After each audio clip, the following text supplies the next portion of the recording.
I bought this anvil pretty recently. It's a Fisher. I have a 150-pound Fisher, which I really like.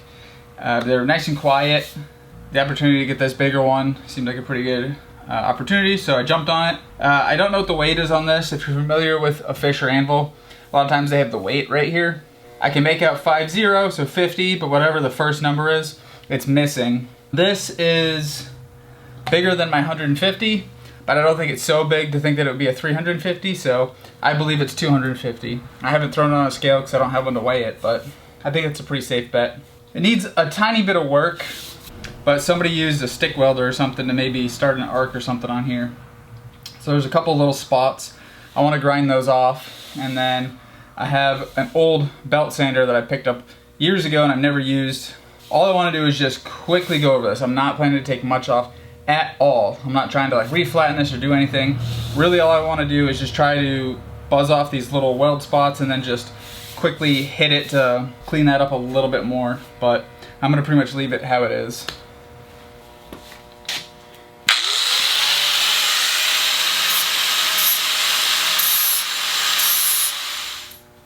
So I was just trying to take out some of the high spots, right kind of where they'd struck the arc. That way when I get the belt sander on here, it'll be relatively flat on the whole thing. It is a little bit kind of pitted. I'm not going to worry about trying to get all of that off. I really just want to get this relatively smooth. Just kind of get those high little bits out.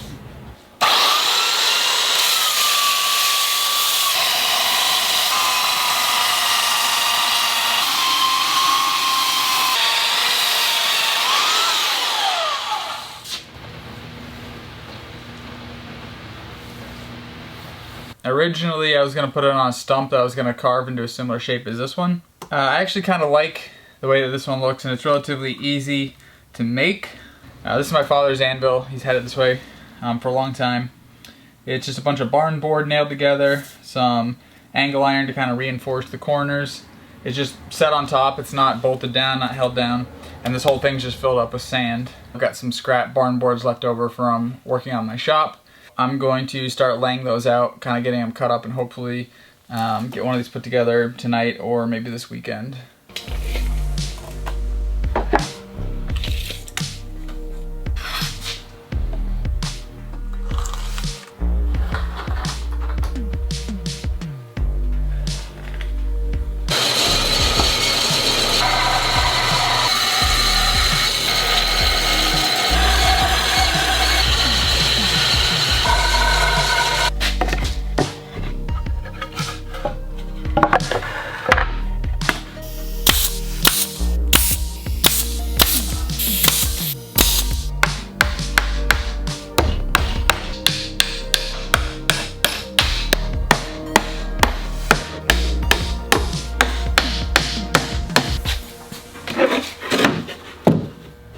I was here pretty late last night, but I managed to get the wood portion of the stand done.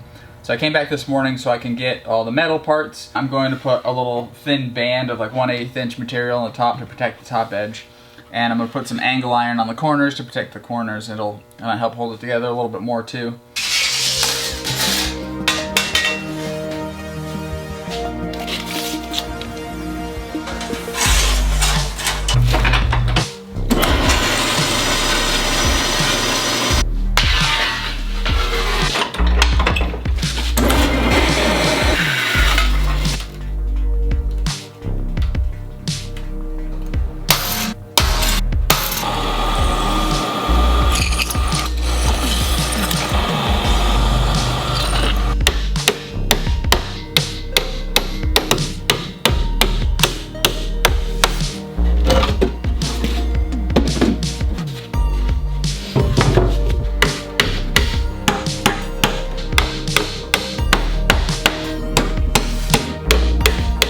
Pretty much the last thing to do on this is to nail the bottom on it, but I'm going to wait on that because I need to cut some thin, I guess, battens to cover up the seams on the inside, just to make sure sand isn't going to come out them. A couple of them are just a little bit open, so I want to be able to do that before I close off my access on the bottom.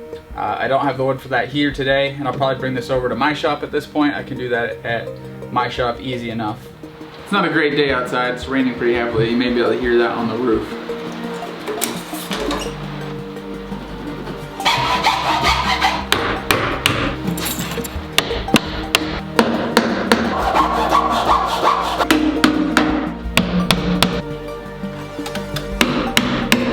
Because this is recycled wood from the shop, there are nail holes in it as well. So I've got this dowel. I'm gonna try carving down some pins and driving them in.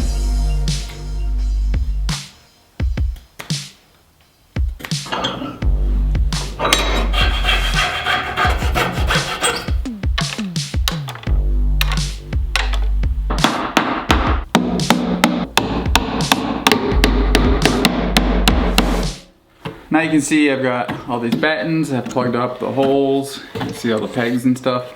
I think I've got all of them, so at this point the next step is to put the bottom on, and then I will fill this thing up.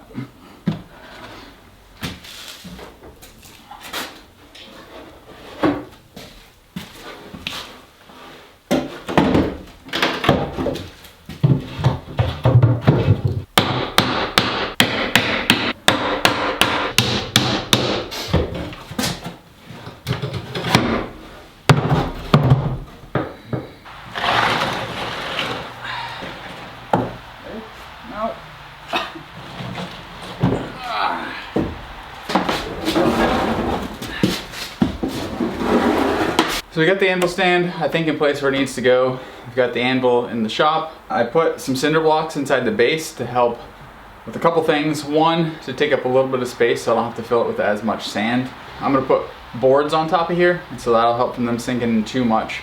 And it's also adding weight. I don't know how this compares to the weight of sand or whatever, if it weighs more, same. And then I got my boards cut here. This will go on top, and then that'll put my anvil about 1.5 inches inside the stand, and it'll put it at, I think, roughly a height I'll be happy with. If I find it's a little too tall, I can take these boards out and put a thinner layer on top, so it'll drop it another, I don't know, 3/4 of an inch or so.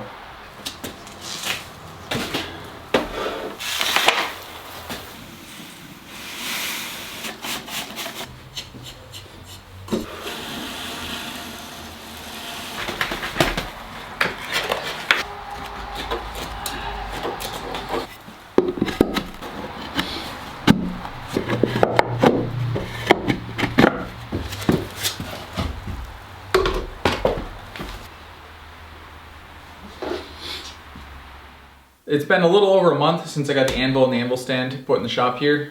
Really haven't forged on it because I don't have the chimney in the shop, so I'm not using the forge. I did drag the forge out back here behind this door one day to kind of give it a go. I didn't record it, but I was pretty happy with how it went. It's nice and solid, good and quiet, like all fishers are. I have used it in the shop here a little bit to do some cold work, riveting, bending stuff, straightening stuff out. Nothing major, just a little bit. Like I said, overall I'm pretty happy with it. I may have to adjust the height a little bit, but once I really start forging and I kind of have an idea how it feels, then I'll have a better idea if I want to adjust that or not. Thanks again for watching. Give it a thumbs up if you enjoyed the video. Subscribe to the channel, and I'll see you on the next one. Thanks. Bye.